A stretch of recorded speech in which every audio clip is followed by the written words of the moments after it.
Et puis ce contrat à 26 millions d'euros pour Orolia, entreprise française spécialisée dans l'envoi de signal pour les horloges atomiques qui équipent les satellites de positionnement Galileo.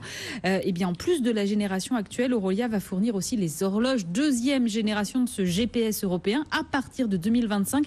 Jean-Baptiste Huette, ça veut dire que ça y est, on rentre là pour Galileo dans la toute dernière phase? Absolument. Au moment où on est en train de se parler, au-dessus de nos têtes, à 22 000 km, on a déjà 22 satellites de la constellation Galileo, hein, ce qu'on appelle communément le GPS américain. Donc, il fonctionne à l'heure GPS actuelle. européen.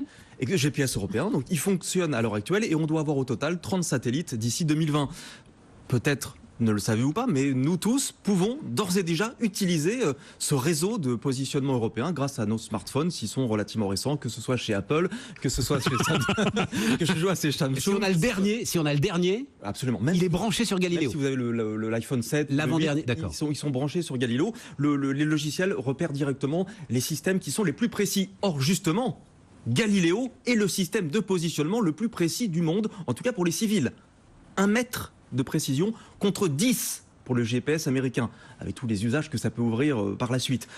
Au cœur de ces satellites... Attendez, parce que vous avez une image formidable, vous ne l'utilisez pas.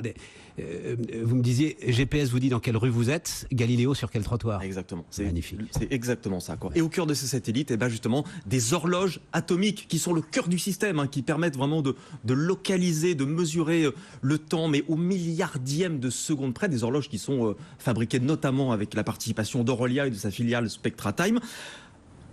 1 seconde tous les 2,5 millions d'années. C'est la déviation de ces horloges, c'est-à-dire qu'elles sont d'une précision quasi infinie grâce notamment aux vibrations des atomes.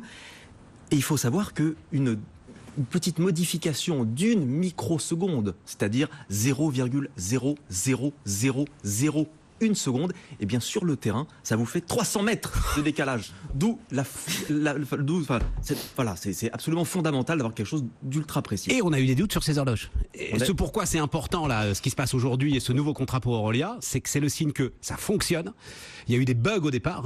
Il y a eu quelques bugs il y a 1 an. En fait, ça a toujours fonctionné. À aucun moment le système n'a été pris. Parce qu'il y a 4 horloges par satellite. Exactement. Il y a des systèmes de redondance. Il n'y a pas de souci. Il y a eu des petits bugs d'ajustement technique, petits court-circuits, mauvais réglages qui ont été réparés à distance. Il n'y a pas eu besoin de faire redescendre les satellites. Aujourd'hui, tout est réglé et tout fonctionne. On peut utiliser aujourd'hui Galileo. On l'utilise même sans le savoir déjà. Et hurrah pour l'Europe, voilà, au moment où elle est quand même sacrément challengée.